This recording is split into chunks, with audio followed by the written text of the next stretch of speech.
In today's first panel session, we're going to look at the changing face and growing body of homelessness. I'd like to invite the panellists to the stage, and we're so lucky today to be joined by such incredible speakers. Amy McVie is the Chief Executive of QCOS, Tracy Tewksbury works for Resound Group, and Karen Walsh is the Chief Executive of Micah Projects. Please make your way to the stage. I'm not telling anyone anything that we don't already know, but Queensland is in crisis. Support services are under immense pressure as homelessness has increased to almost 3 times the national average. Amy, QCOS has released a number of reports recently which put some real figures on the crisis. What have you found? Rachel, if you just bear with me for a second, I just want to acknowledge Aunty Sandy here, thank her for welcoming us to country, and acknowledge that we're on the unceded land of the Turrbal and Yagara people. Pay my respects to any First Nations people in the room or online, and also just take a minute to thank Chloe for that incredible story, for grounding us in why we're all here, and for having such incredible, the strength and courage that Chloe demonstrated in that story was just sort of breathtaking. And it does tell a story, it puts a real story, because what I'm going to talk about is facts and figures, but I think it's always so compelling to hear directly from people about what we're facing here in Queensland. So we are in a housing crisis. We have a population about twice the size of Cairns, currently with unmet housing need.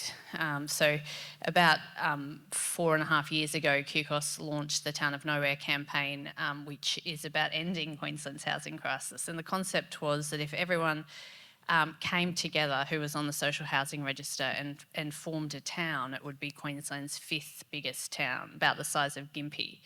But then we commissioned our own research through the University of New South Wales and leading housing policy expert Hal Paulson, and he came back to tell us actually we're looking at a population about twice the size of Cairns.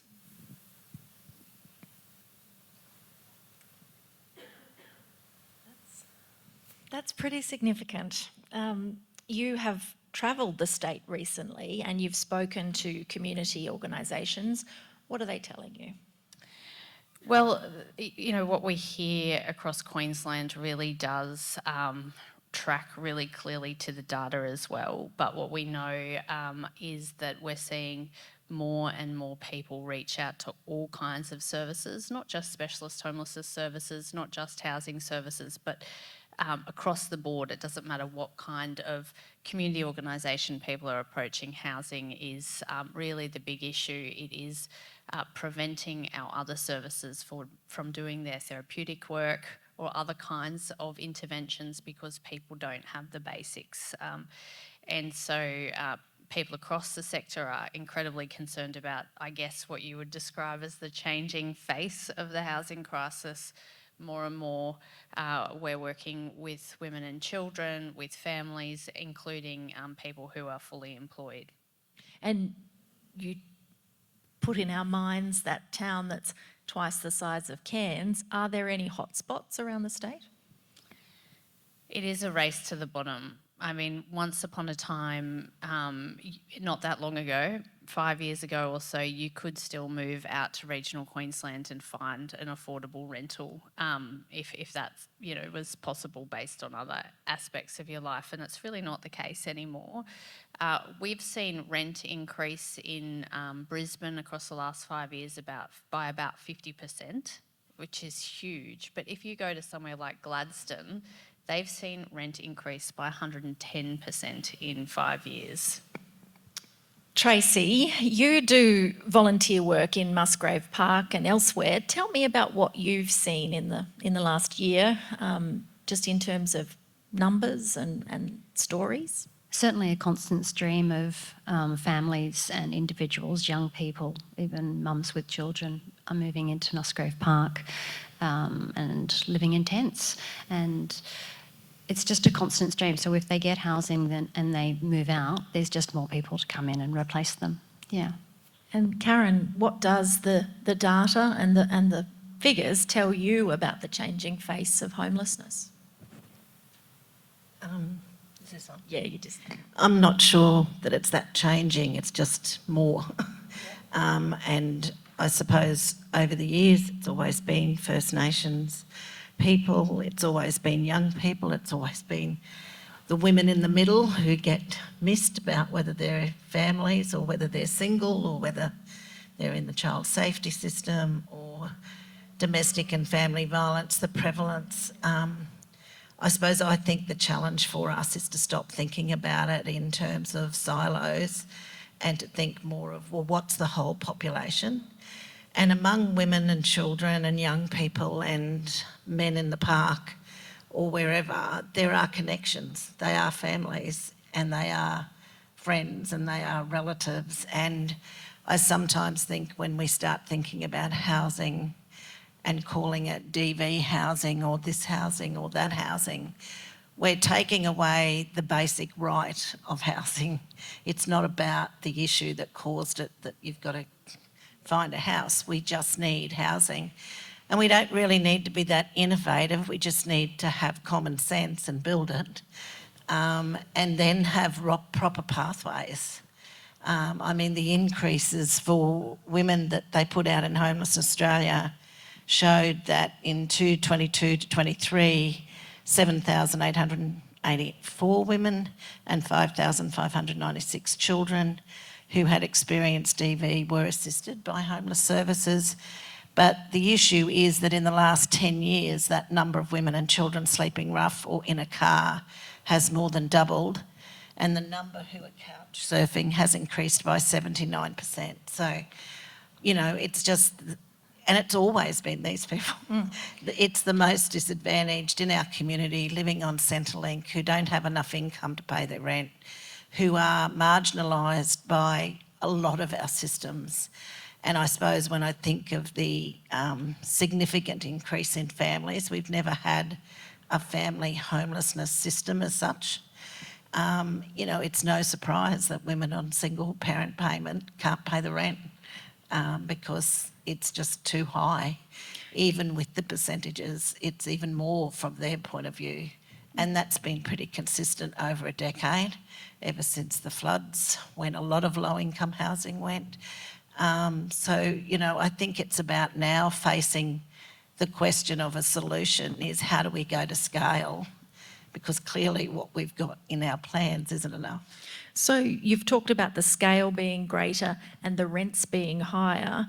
What can you just reflect on what that's meant for that new group of people who perhaps have been pushed out by that rental increase?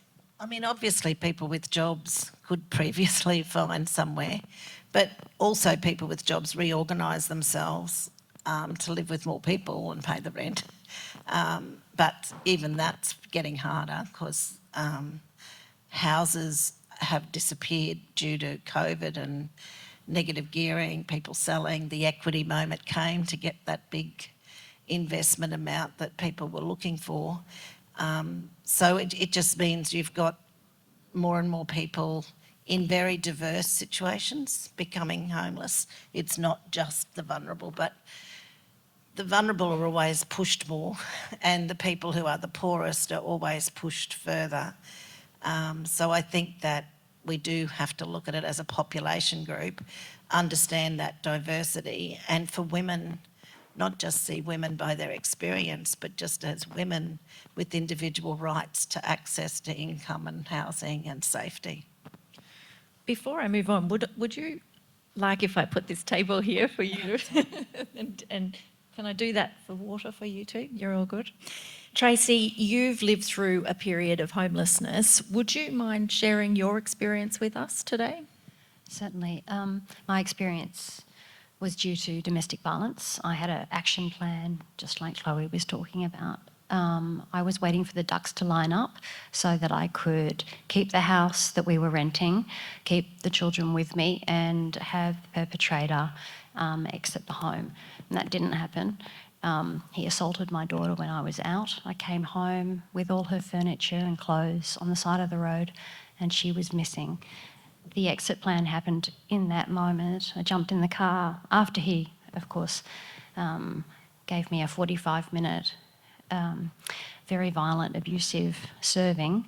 I jumped in the car, luckily, and took off.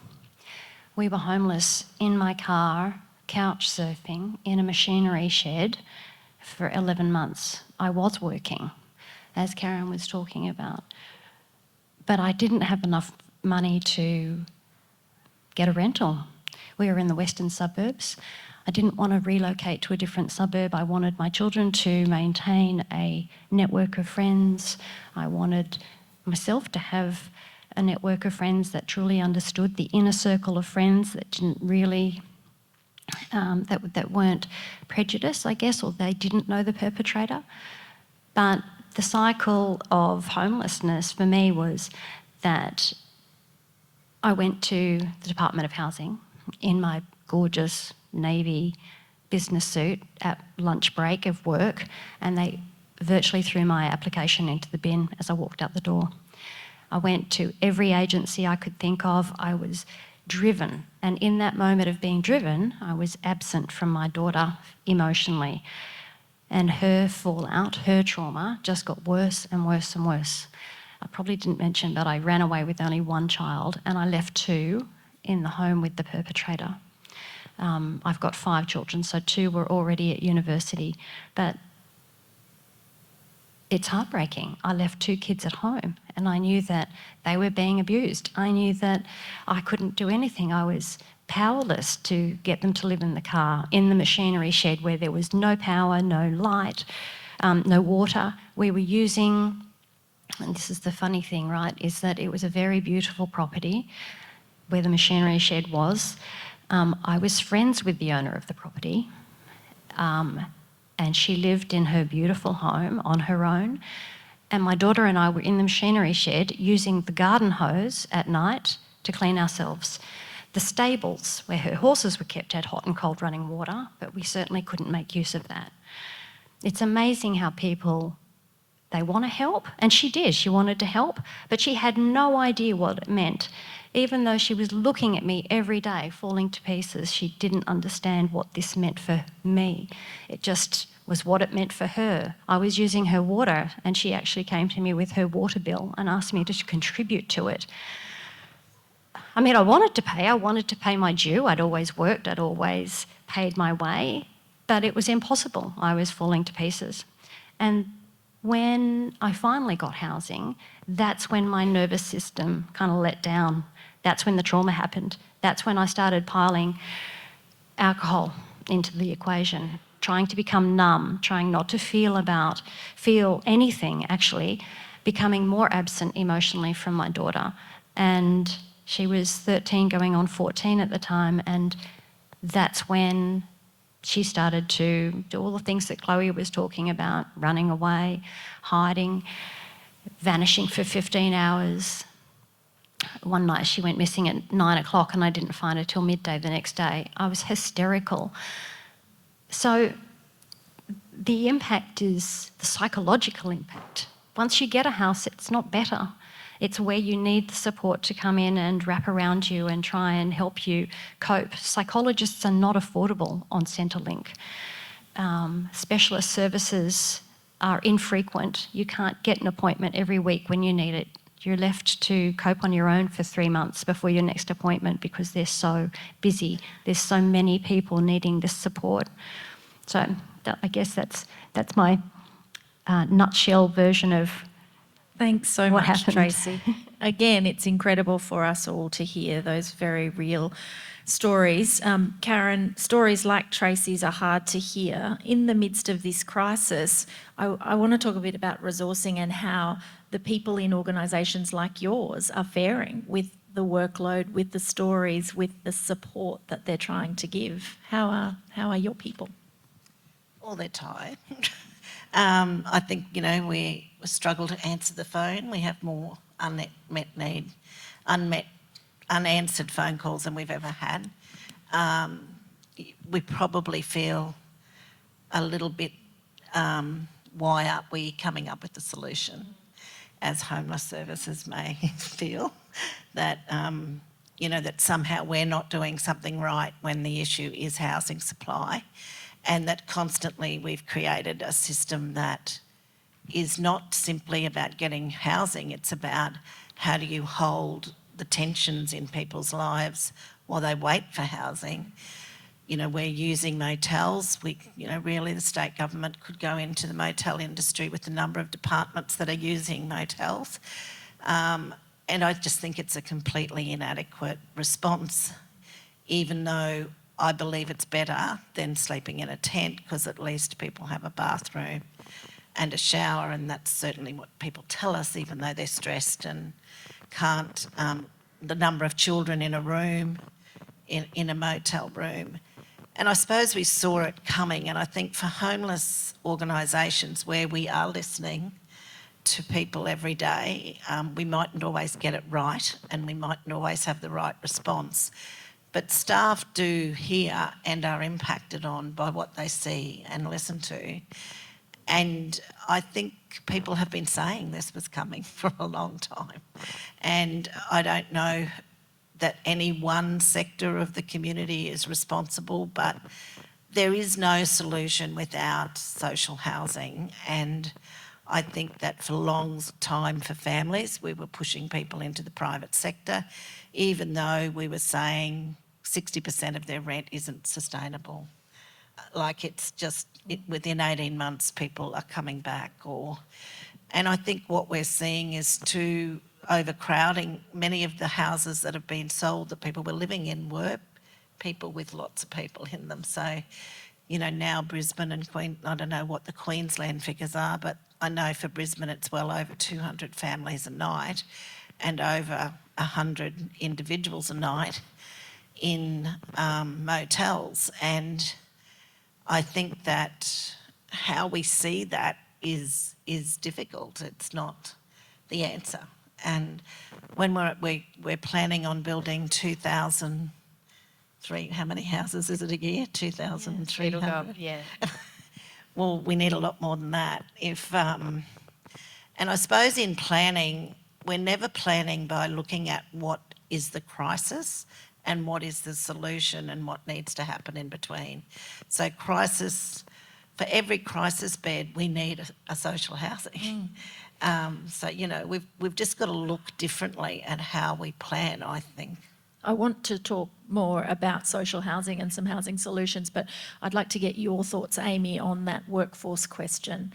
How is everyone coping with this crisis? Yeah, and Tracy, can I thank you for sharing your story? I think as well it really puts a human face to what I'm about to say as well, in terms of what the workforce is facing, because your story is so compelling and heartbreaking, and our sector is working with people like Tracy every day and unable to meet that need. And I think we also know that the housing crisis is affecting our own workforce. We're a feminised workforce, we're typically have poor employment conditions, low pay, insecure work, and we know from our members across the state that many of our own workers are now experiencing homelessness. I was in Cairns at the start of the year and talking to a service that said one of the women working in their specialist homelessness service was homeless herself because of the floods. We have quotes that we've just done as an output of our town halls or our travels around the state. We have a report we're about to release which has some sort of really compelling quotes about how the housing crisis is impacting workers. We have quotes that talk about professional women who have come in and taken a job and then found themselves homeless, and staff members fully qualified with degrees living with their children out of cars despite having full-time employment. Tracy, I want to talk a bit about the volunteer work that you do. Can you reflect on how difficult that is, just from, again, a worker perspective, but your interactions with some people? Is there anger among them? Is there frustration? Is there sadness? And how do the volunteer workforce deal with that? The rest of them cope quite beautifully. Holy shit, I am scared every single day that I do the volunteering, there's a lot of anger, there's a lot of violence. We just provide meals, that's all we do. Sometimes we used to cook them.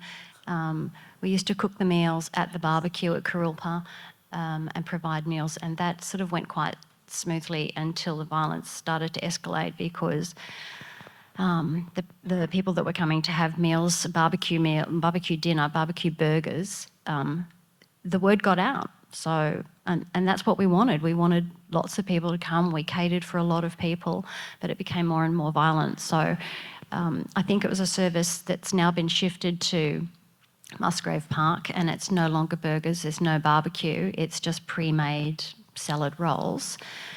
But there was a great deal of violence there too. I actually don't participate very much anymore because I was scared, really scared, particularly when I witnessed a gentleman, a young person, smashing his girlfriend with a big stick. Our volunteers, a couple of the men, ran over and tried to intervene, but this guy was going to kill this girl. So I kind of stepped back. So that's my experience. It is quite volatile and confronting. And it's very confronting. I wanted to do it because I felt like I really understood their position, and I thought that I could be really value adding, particularly to the other volunteers, so that they understood the position. And we did. We made a lot of changes. They were serving apples as fruit, and I went, let's choose soft fruit because people's dental work may not be able to cope with apples. And so we changed a lot of stuff, and we, instead of toilet rolls, we did more folded toilet paper, just so that it could be packed into their bag. So a small impact, right? A small change, but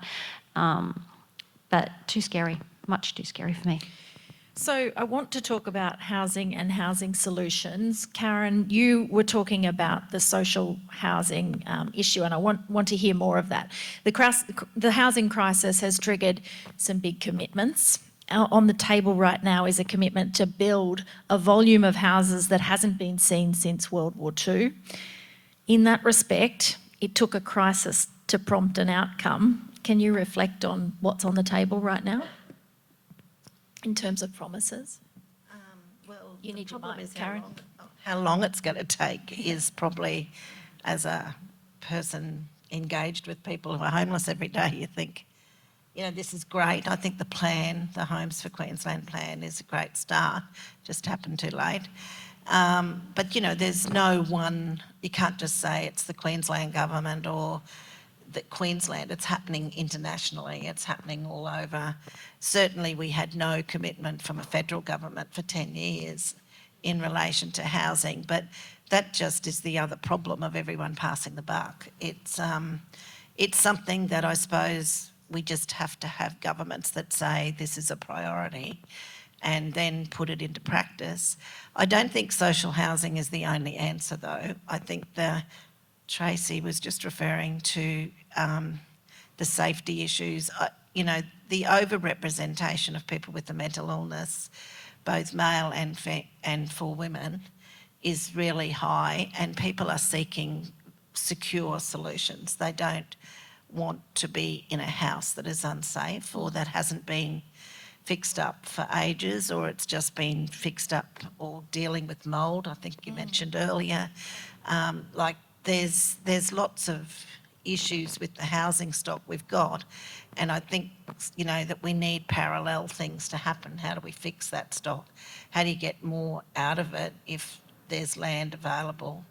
And how do we get diversity? And we're strong advocates that we need supportive housing, and we need a supportive housing system that combines the safety and the support for people who do not have the skills or ability to maintain a tenancy through our sustaining tenancy teams that do a great job with people who can sustain it with outreach support.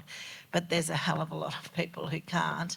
And I think we've just recently seen a draft set of principles about that is, but it's been a long time coming too. So I don't think it's one size fits all, and I don't think it's just giving people a house. It's really looking at what are the needs, what are the intergenerational needs, how can you build in recovery? Because what you want is people to thrive with housing as the foundation.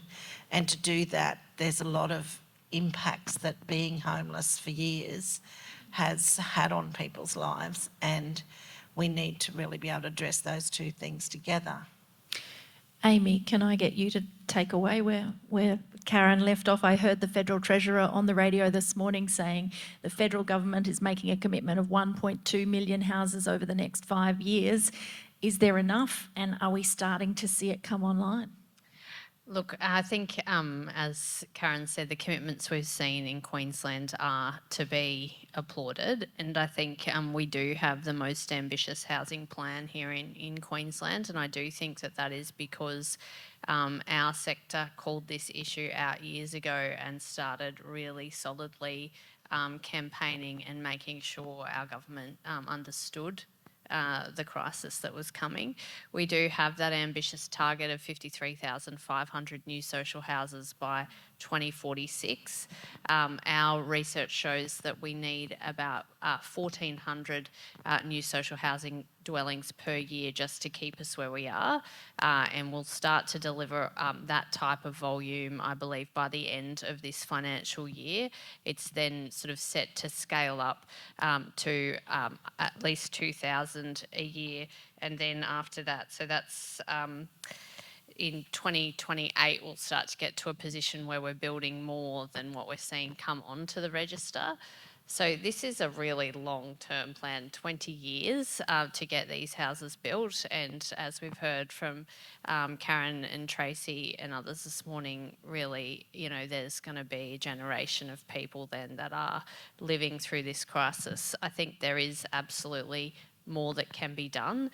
And before I go on to that, I would say, though, that I think it's really notable and commendable that we had our opposition come out at the end of June and actually commit to the same targets delivered 2 years earlier.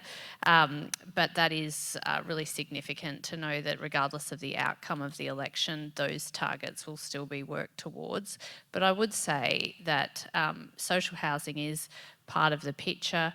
Supportive housing, as Karen said, is absolutely essential, but we can't lose track of the fact that government can't provide houses for everyone in our community. A third of our community rent. Renting is a viable housing option, and it is going to be the option people either choose or have to choose into the future. And so we need to make sure the private rental market's fair.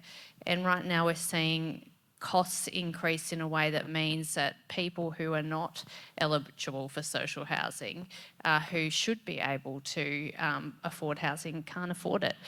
We do need to see more regulation of the private rental market if we're going to expect the market to provide for a basic human need. We need to regulate it and make sure that renting remains or becomes affordable. What does that regulation look like as you see it? It means putting a limit on how much rent can increase by. So we don't advocate for a freeze, but for a cap, which would mean that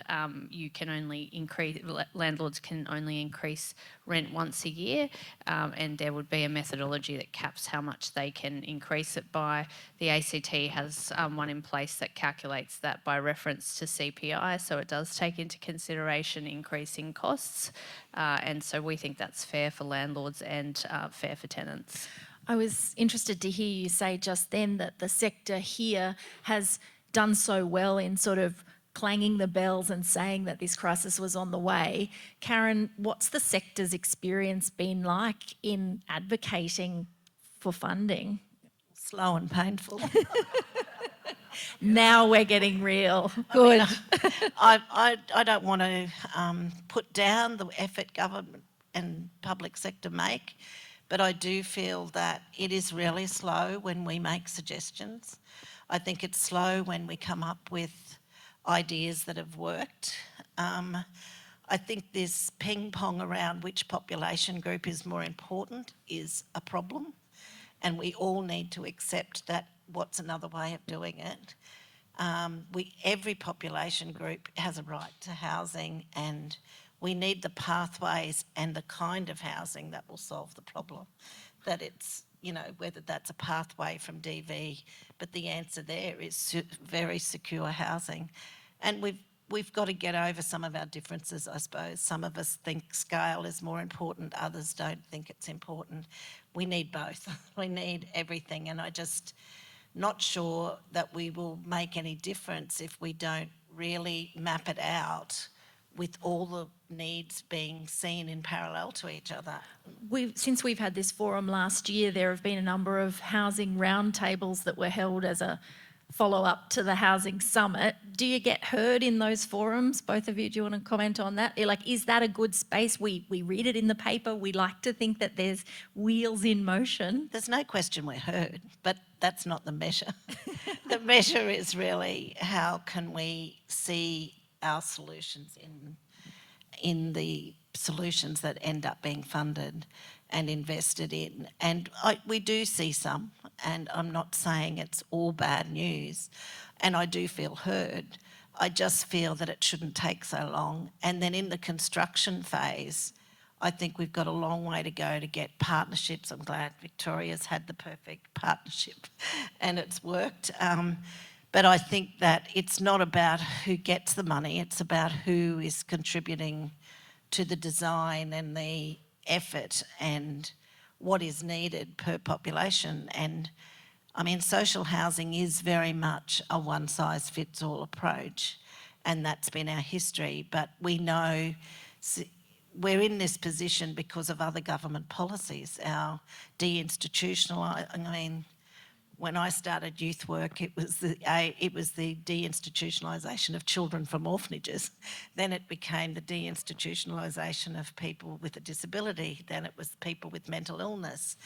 Now people just live with an institutional response that doesn't have walls, but is in and out of prison, is in poverty, is constantly not getting their needs met, their health conditions for women and men, and which are very different, but in the middle there's a lot that's the same. But obviously maternity and women's reproductive health, access to reproductive services, abortion, all those things are really relevant to the quality of life that someone wings. So we have the girls and women's strategy, we have a mental health strategy, but we haven't got far with the supportive housing for mental health. But these are large numbers of people that have been left in poverty, in abuse and traumatic situations for decades. And I think that that's the challenge, to get government to work across those domains and to get us to work across those domains without it being competitive, but looking at, well, what does the data tell us, what does experience tell us, and how can we plan across sectors and across government departments in a way that has the end in mind for the person we want to accommodate or house. Amy, what does the election mean for the sector? Well, first of all, can I steal some of what you just said, Karen? They were pretty amazing quotes, just thinking about how people are still so institutionalised, but without a roof over their head, I think is a really powerful way to think about this. What does the election mean in terms of housing policy? I think our sector's done a pretty good job of making sure that we're engaging across, with the government and with the opposition. We have seen some really, as I said, that was a really important commitment that the opposition leader gave in budget week this year to commit to the same social housing targets delivered faster than the state government, and also they committed to the 20% uplift in funding for specialist homelessness services, but committed to it for the full 4 years, and then the government have come on board with that.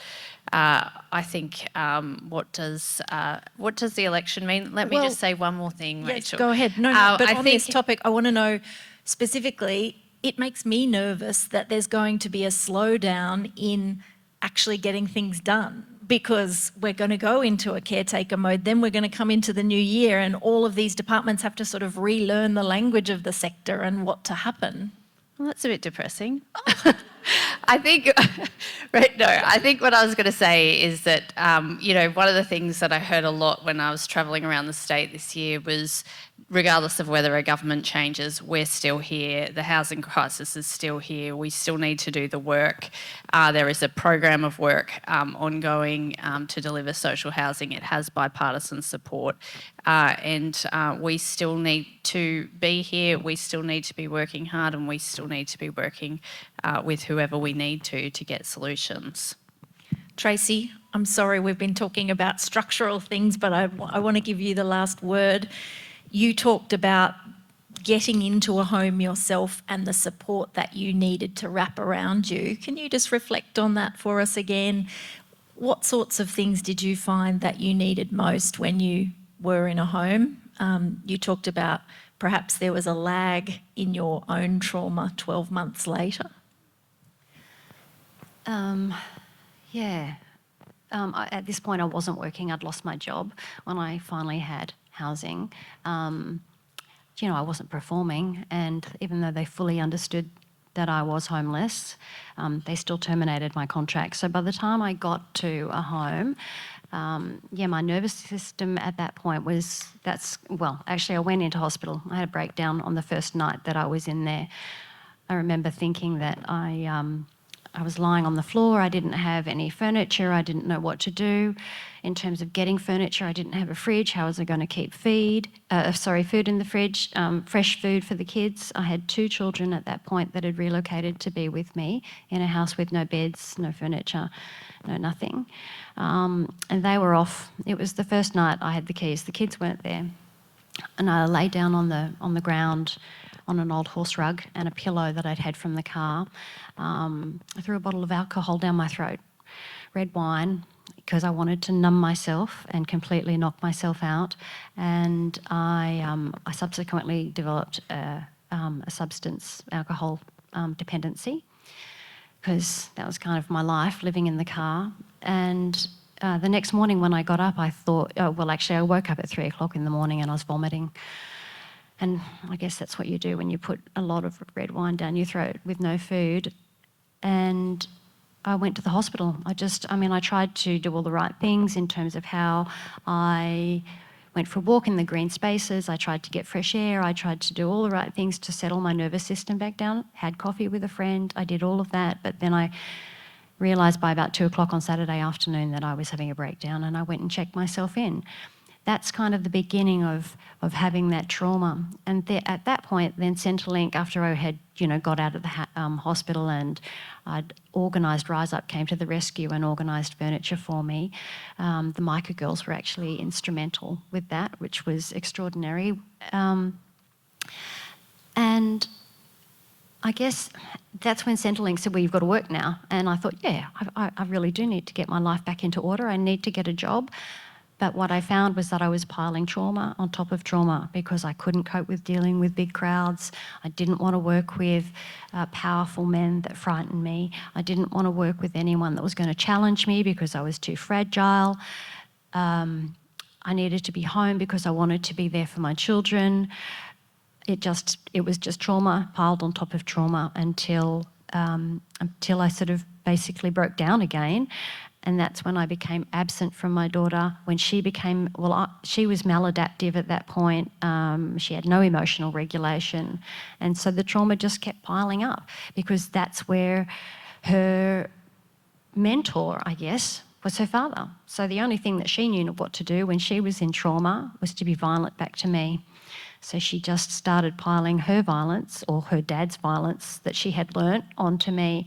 And that's where the recovery needs to happen, right? It's not just the mum, it's the kids that have learnt all this behaviour that are now starting, my daughter was, exhibiting that behaviour and throwing it back in my face, which put me even further down. I didn't know how to respond to her. I wouldn't respond to her in the same way that I would have to the perpetrator because she's my daughter and I love her and I want her to be safe. I didn't give a rat's about whether the perpetrator was safe. So my response was completely different. So I think that we need to wrap around the kids as well, and there's a huge gap in the youth services. Mums get help, but kids are sort of expected to get better because of their mums. And some services just tell the mum how to suck it up and how to parent. And that's not the right response either. And I certainly had that happen. They sat me down in a coffee shop and told me that I wasn't parenting very well. And then another time when my daughter had run away and the police had picked her up and she was sent to the art team at the Royal, no, it wasn't the Royal, it would have been the Children's Hospital. And the girls from the art team came out of her room and out of my daughter's room and said, you know, like, you need better parenting strategies. I've got a kid that's 15 trying to put herself in the bottom of the river. She jumped out of my car that day as we were driving down Coronation Drive, or tried to, as we were driving down Coronation Drive. She had the door open on Coronation Drive and she kept screaming at me that she was going to jump out of the car and put herself at the bottom of the river. Luckily, I didn't have to put my sat-nav on. I actually knew my way to the Children's Hospital and I drove there, and then that's when she jumped out of the car. So to then be told by the art team that I needed better parenting skills was just such an insult. So I think the wraparound services for kids, not just mums, needs to be improved. And I know that there's a gap and I know that it's a funding issue, but I think that the focus needs to be on the whole family. Tracy Tewksbury, thanks again for your courage in being here and telling us your story. Karen Walsh from Micro Projects, Amy McVie from QCOS, can you please join me in thanking them?